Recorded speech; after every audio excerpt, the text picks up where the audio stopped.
When you look at the fake architecture they've been besmirching our cities with since at least the 1960s, you can't help but wonder where those hotshot designers, often playfully referred to as architects, get their spectacularly lame ideas from.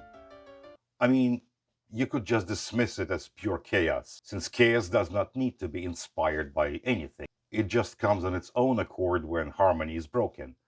The result, all those vulgar eyesores any way you turn, right? Well, not exactly. Real architecture, as per Vitruvius, has to follow the three great principles: strength, function, and beauty. Those three manifest themselves in all three canonical styles: Greco-Roman, Byzantine, and Gothic. But even proto architecture and vernacular built environment take into account, the local flair, the climate, the geography, the preceding history, and the people who have to see it on a daily basis. Meantime, an eyesore in, say, Stockholm, like way up north, blithely ignores its surroundings just as much as its dumbass cousin in Miami does in the subtropics. It's as if fake architecture were designed by the same group of socially inept teenagers hiding from high school bullies and historic preservation committees in someone's parents' basement, stuffing their pimply faces with Pop Tarts. Well, that's no explanation. Man is a creature of analogy. Nothing man made has ever been put together from scratch. Ideas are usually triggered by images you've seen and concepts you've absorbed. Nothing comes from nothing. So, what are we missing here? Where do these architects get their ideas? Vitruvius himself took his inspiration from the environment and the human body. According to him, the human body was perfectly proportioned. And 1,500 years later, give or take, Leonardo concurred and drew that famous sketch in ink to prove it. I'm sorry I had to put those ridiculous shorts on the subject. Today's morality police is perversely puritanical, and who knows what new rules they're gonna come up with next. Well, there it is, the epitome of harmony. Vitruvius, the father of architecture, asserted that just like the head, the limbs, the stomach, and the tushy speak to one another proportionally, each part of a building needs to be in keeping with every other part and the surroundings. Architects took this idea to heart and proceeded to adorn cities with their designs for centuries. Let's keep that in mind. We'll get back to it shortly. Now, in the 1960s, a completely new image of this fascinating city of the future appeared and has been hammered relentlessly into everyone's head ever since, with a lot of help from sci fi movies and TV shows. It's a very strange and disturbing image, but its advocates insist that it is, in fact, beautiful. The gullible among us, because their greatest fear is to come off as stupid to folks they view as their intellectual superiors, they just nod sagely or say that personally they may not be getting it, but there's definitely something to it. That's a reasonably typical reaction. It's why most people shy away from criticizing the sacred cows of abstract painting. Like, I don't get it, but it's just me. Experts say it's not fraud, so it can't be fraud. Look, that's a beautiful woman seen through the eyes of a genius painter. What these overgrown teenagers, the architects, remain stubbornly, perhaps deliberately unaware of is the fact that the image in their heads is hopelessly dated. It's rooted firmly in the 1960s, which is a very long time ago. Let's remember that the 1960s were the dawn of the so called space age. Don't get me wrong, I'm a great fan of space exploration. Astronomy and engineering have always fascinated me. I love those satellites bouncing around in orbit, probes sent to remote planets, getting to know the fabric of the solar system a little better, catching a glimpse or two of the mechanics of the universe, seeing how this or that theory is confirmed or discarded, all that is a highly gratifying experience, at least for me.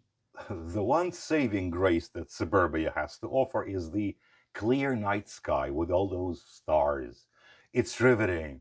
You could just stare and stare at it. You know, the planets, the constellations, the Milky Way, Orion's belt with Betelgeuse on one side and Rigel on the other. That would be my favorite section of the sky. What's yours? The problem is that the idea of space exploration was false advertising back then and still is today. The engineers, the Americans watching the Soviets launch the first satellite and swing the first man into orbit, and then the Soviets watching the Americans, the Apollo missions, land on the moon, and their Chinese colleagues watching everybody and scratching their heads, and some, I don't know, Italian astronomers following the events closely while sipping espresso. All of them knew that we were not going to the stars. Goodness gracious, Konstantin Tsiolkovsky, the author of the celebrated rocket equation that makes space travel possible, he knew we weren't going to the stars. And this was in the year of our Lord 1903. The man who figured out that the rocket was the way to space knew we weren't going to the stars. But in order to get funding, folks had to sell the idea of us colonizing in quick succession the solar system and then a major portion of the Milky Way galaxy. By around this time. Yeah. Proxima Centauri should have been ours by now. And we'd be like spreading our humane values and ideas to less developed extraterrestrial races, and we'd be learning from other more advanced races, like technologically anyway. Since then, perennial adolescents who watched those shows and read those books back then, and who continue watching today's shows on the subject, albeit with less enthusiasm than before because, due to political censorship breathing down everybody's neck, today's shows are sanitized ideological nonsense. They, the perennial adolescents, are stuck firmly in the past. Don't get me wrong, this doesn't automatically make them bad people. I mean, look at Elon Musk. I strongly suspect that he is a good person, charitable, generous, and very likely talented in certain areas. But his impossibly romantic idea of colonizing and terraforming Mars comes from the 1960s, from all those science fiction books and shows like Star Trek and all that. If you look at the famous Cybertruck, you'll discover unmistakable similarities with the original Star Trek shuttlecraft from 1966. Space is not our friend.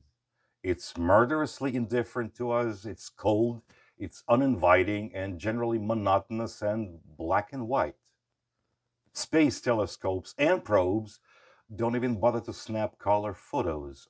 The colors are added later by a simple computer algorithm and then presented as actual photos to suckers prone to indulging their Columbus complex. Like, let's go out there and find something better than what we have at home.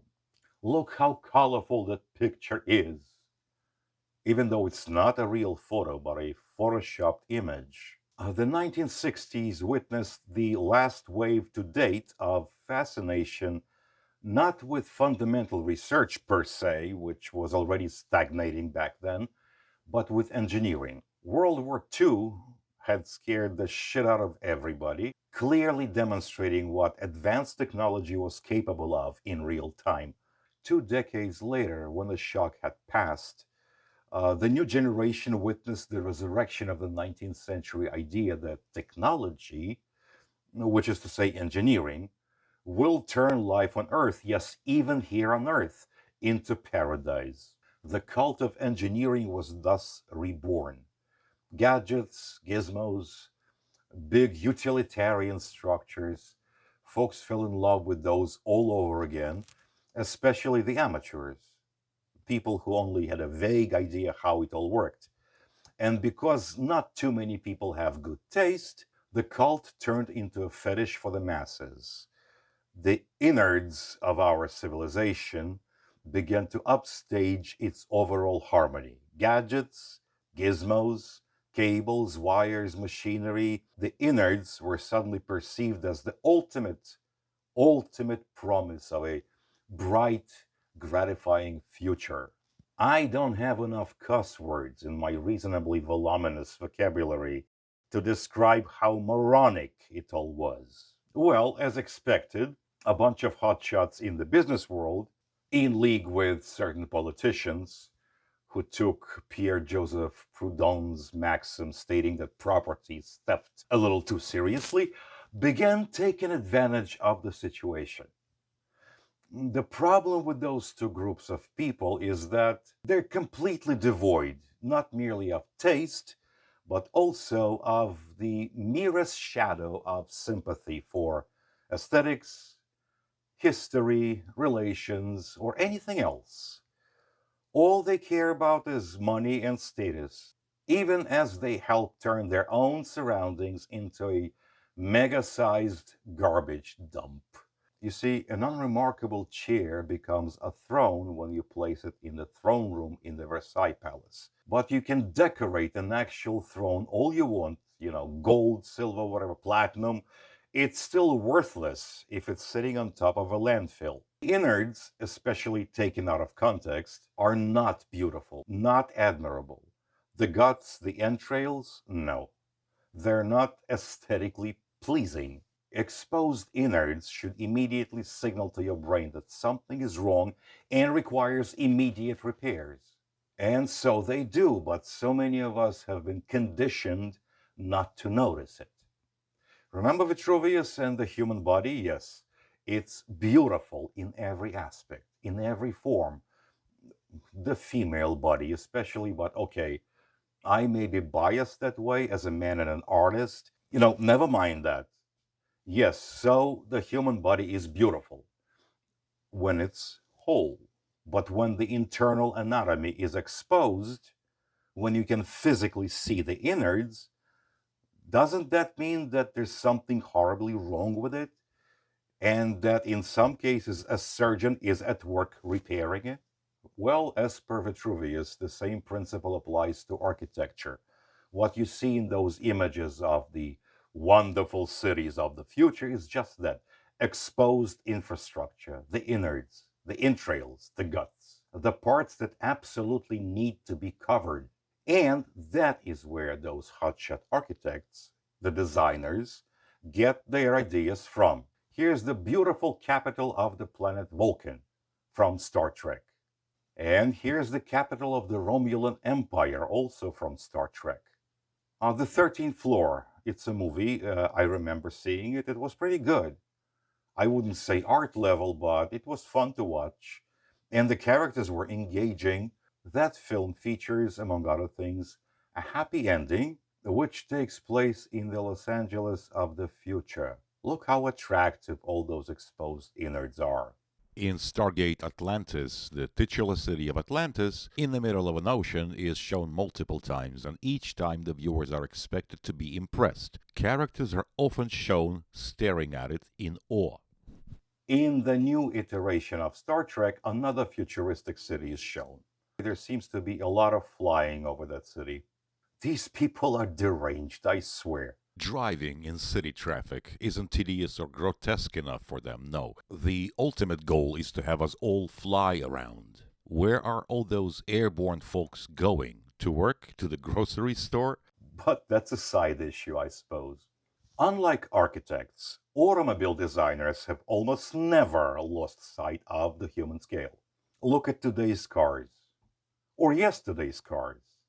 Do you see any exposed innards? Do you really believe that the sight of what's under the hood is aesthetically pleasing? No, that's what the hood is for, to cover the internal anatomy of that jalopy of yours. There are no transparent hoods. All the piping and wiring, the cylinder block, the radiator, the distributor, the oil and the brake fluid, everything safely hidden from sight. Friends, Romans, countrymen, this is not a matter of taste. Not at all. I'm going to let you in on a secret. I loathe the term classical music. It's as misleading as it is asinine. And secret number two, I resent Beethoven, to put it mildly. I dislike his music. To my way of thinking, it's repetitive, nagging, and a lot more frequently threatening than soothing. Some of it is melodious, but none of it is graceful. It's short on whimsy, on the element that makes people react spontaneously by saying, ooh la la. Beethoven is tedious, in my opinion. And here's the important part. I could prove to you in about 10 minutes or less that he is one of the greatest by playing a few fragments and pointing out certain elements in his music. Simple terms without using any arcane terminology, and also citing a whole bunch of composers whom I admire, like Verdi, Wagner, Tchaikovsky, Puccini, Chopin, Lehar, who would not have become what they were without Beethoven's influence.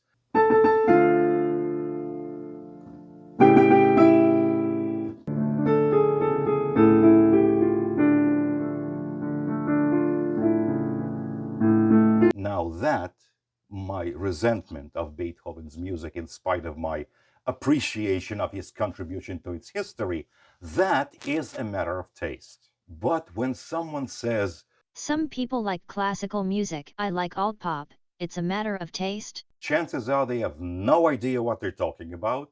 They simply haven't yet developed musically to a point where taste can even be discussed, good or bad.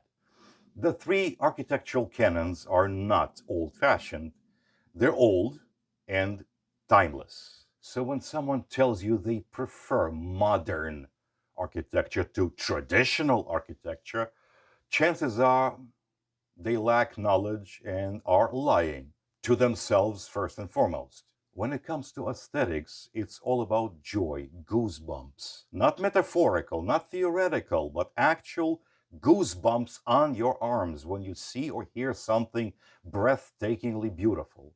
Goosebumps caused by aesthetic joy. Now, the exposed innards of the built environment are not just ugly, they're highly stressful in the long run. They chip away at your good mood, at your joy, at your very spirit. And as a style, they're hopelessly, irrevocably dated, old fashioned, not to mention vulgar to begin with. This is the Pompidou Center that the idiots, well, French idiots in this case, had the temerity to erect in the middle of Paris half a century ago, after demolishing an entire historic neighborhood to make room for it.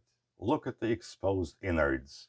Now tell me honestly, is it beautiful, breathtaking, goosebumps, anyone? We're all familiar with the term steampunk and the term cyberpunk. If these architects and developers were blessed with a sense of humor, they'd use the term Duct-Punk. But they're not, so they don't. In London, a building was built for Lloyd, you know, the big insurance company, in 1928. It took 5 direct hits during the Blitz like it was nothing. In 1978, it was demolished and replaced by a collection of exposed innards. Here's the New York Times building, construction completed in the year 2008. Did they forget to remove the scaffolding? No, it's part of the design. Design. And here's my favorite type, stacks of motorcycle cylinder blocks. Center Square in Philadelphia, completed in 1973. More cylinder blocks. Federal Reserve Bank building in Boston, completed in 1978. Also from Boston, One Boston Place, finished in 1970. A rusty car radiator. The mechanic was trying to decide whether to clean it or just toss it and order a new one. 8 Spruce Street, Manhattan, completed in 2011. A distorted machinery component that suffered a thermal meltdown. They claim it looks fluid. To me, it merely looks warped. 56 Leonard Street, finished in 2016. Stacked shipping containers for humans. No apartments, just units. While exploring the outer quadrant of the galaxy, the Enterprise received distress calls from an apparently uninhabitable, incredibly beautiful city on the planet Scalus. Following which, we've got a shot of Captain Kirk and a crew member with a near panoramic view of that beautiful city in the background. Beautiful, really, and not just Duct-Punk? Thank you for watching. Please like and share this video. Please subscribe to my channel. I'm Ricky Vernio coming to you from Brooklyn, New York, and I'll see you soon.